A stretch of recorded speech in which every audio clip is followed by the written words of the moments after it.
بسم اللہ الرحمن الرحیم۔ دوستو، آج جو ہم بات کریں گے وہ ہے امریکہ۔ امریکہ لوگ اکثر بات کرتے ہیں کہ امریکہ جانا بہت مشکل ہے۔ جانا اتنا مشکل نہیں ہے اس وقت جو کہ موجودہ حالات ہیں۔ اگر ہم امریکہ جائیں اور ہمارا سب سے زیادہ جو مسئلہ ہے کہ ہم کس اسٹیٹس پہ جائیں۔ اگر ورکنگ ویزے پہ جائیں تو وہ تو سب سے آسان ہے۔ اگر ورکنگ نہیں ہے، زیادہ تر لوگ جو B1 B2 D160 پہ آتے ہیں، وہ جو ویزا ہے وہ ٹورسٹ وزٹر ویزا ہوتا ہے۔ اس پہ لوگوں کا خیال ہوتا ہے کہ ہم جا کے فوراً سیٹ ہو جائیں گے۔ اس پہ آپ جا کے فوراً سیٹ نہیں ہوتے۔ آپ ایسا ہے کہ آپ وزٹر ویزے پہ جاتے ہیں جس پہ ورک آفیشیلی الاؤ نہیں ہے، مگر ہمارے جو دیسی ہیں، ہمارے جو پاکستانی ہیں، وہ لوگوں کو کام دے دیتے ہیں، مگر وہ پیسے کیا وہی دیتے ہیں جو اس ٹائم ہوتے نہیں۔ ان کو جو ان کے پیسے ہیں وہ کم دیتے ہیں، کیونکہ ان کو بھی اپنا فائدہ چاہیے۔ دوسرا، جب ہم USA جاتے ہیں تو ہم کو وہاں پہ فری میں رہائش نہیں ملتی۔ ہمیں اپنے رہنے کے لیے ایک بیڈ روم یا 2 بیڈ روم، ایک کمرے کا، یعنی ایک بیڈ روم جو گھر ہے وہ 600 500 ایسے ڈالر میں مل جاتا ہے، 600 میں۔ اور جو 2 بیڈ روم ہے وہ آپ کو ملے گا 1000 1100 ڈالر میں۔ تو اگر ہم فیملی کے ساتھ زیادہ جاتے ہیں تو ہمارے اور بھی زیادہ مسائل ہیں۔ اگر ہم اکیلے جاتے ہیں تو کم ہے۔ کم میں یہ کہ چلو آپ کے خرچے کم ہیں، ہماری اگر آمدن ہم جا کے کم بھی کما رہے ہیں تو گزارا ہو سکتا ہے۔ اگر ہم فیملی کے ساتھ گئے ہیں تو ہمارا کیسے گزارا ہوگا؟ کیسے ہم سروائیو کریں گے؟ کیسے ہم آگے بڑھیں گے؟ کیسے ہم اپنے سارے معاملات چلائیں گے؟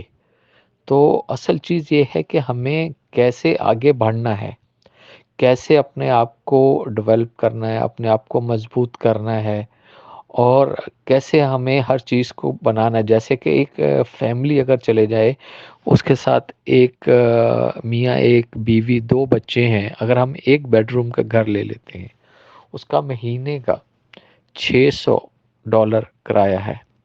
600 یا 700 یا 800 ایسا، یعنی مختلف شہروں میں، مختلف اسٹیٹس میں مختلف ہے۔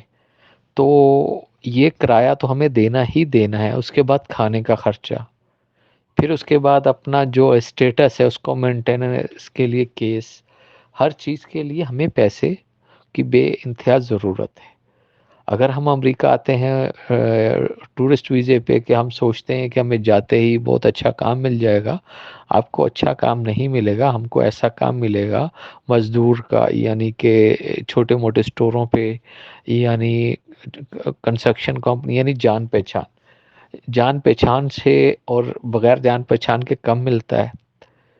تو یہ سب چیزیں ہمیں ذہن میں رکھنی ہے۔ ہمیں جو جیسے ہی ٹورسٹ ویزا ملتا ہے ہم لوگ کہتے ہیں کہ بس چلو امریکہ۔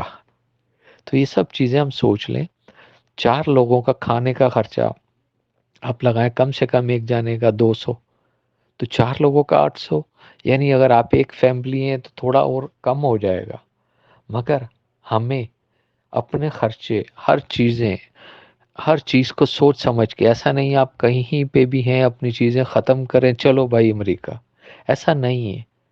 ہمیں اگر امریکہ جانا ہے، وہاں رہنا ہے، اور سب کچھ اپنے حالات، اپنی چیزیں چلانی ہیں، اپنے آپ کو گرین کارڈ پہ لے کے آنا ہے، تو یہ سب چیزیں ہمیں سوچ سمجھ کر اسٹیپ بائی آہستہ آہستہ کرنی ہوں گی۔ لوگ کیا کہتے ہیں کہ نہیں جی ویزا لگ گیا چلو، ایک دوسرے کو کہتے ہیں جو ان کے جاننے والے آ جاؤ۔ آنا یا جانا نہیں، اگر آپ کا کوئی مدد کرنے والا، کوئی سپورٹ کرنے والا ہے پھر تو اور آسان ہے۔ اگر نہیں ہے تو بہت مشکل ہے، آسان نہیں ہے۔ آپ ہر چیز کو دیکھیں۔ اگر آپ کی کہیں اچھی جاب ہے دبئی میں، سعودیہ میں، یہ کہ وہاں نیشنلٹی نہیں ملتی، مگر اس کو اس چکر میں چھوڑ کے مت آئے، کیونکہ یہاں آ کے آپ کو لیبر کا زیرو سے سٹارٹ کرنا ہے امریکہ میں۔ یہ آپ اپنے دماغ میں سوچ لیں، ذہن میں۔ اگر آپ زیرو سے لیبر کا کام کر سکتے ہیں تو آئیں، ادروائز آپ سوچ سمجھ کے آئیں، کیونکہ یہاں پہ آتے ساتھ ہی جیسے آپ دبئی جاتے ہیں یا دوسری جگہ جاتے ہیں، آپ کو تنخواہ چالو ہو جاتی ہے، آپ کی چالو نہیں ہوتی۔ آپ نے زیرو سے اسٹارٹ کرنا ہے اور اپنے آپ کو سیٹ کرنا ہے، کام کرنا ہے، یہ سب چیزیں ہیں، سوچ سمجھ کر آئیں۔